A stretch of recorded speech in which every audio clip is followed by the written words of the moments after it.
What would you say is broadly the current state of the financial system, sort of where the problems are and where the major issues need to be addressed?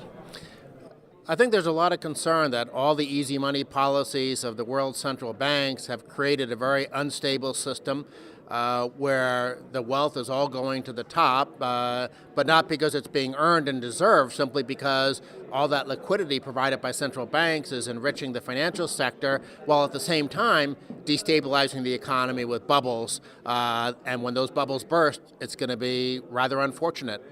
And now, do you see anybody in the system doing it right? Any actors who have got the right thing going on or have seemed to have found the good way to address this problem? Certainly not in the United States or Europe or Japan.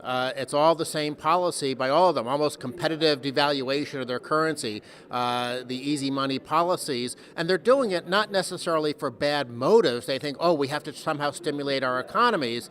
I think as an empirical matter, that's the wrong approach. But nonetheless, politicians, of course, they're thinking, oh, the next election coming up, we need to somehow goose the economy. But it's sort of like, taking another hit of heroin. Sooner or later, you're going to hit the point where you have to go cold turkey and the withdrawal symptoms are going to be very severe.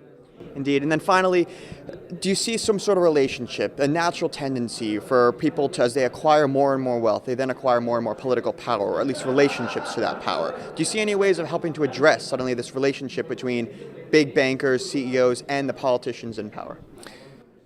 If government has a lot of power, then people are going to figure out a way to misuse that power. So I don't think you can succeed by somehow controlling the behavior of the banks. You have to simply reduce the power of government. If government doesn't have as much power to redistribute and to regulate and to intervene, then you're not going to have this problem of cronyism that is so endemic in the United States and Europe, where the rich and powerful interest groups use government to line their pockets instead of actually, as it would work in a genuine free market, you get rich only by serving consumers rather than by working through government.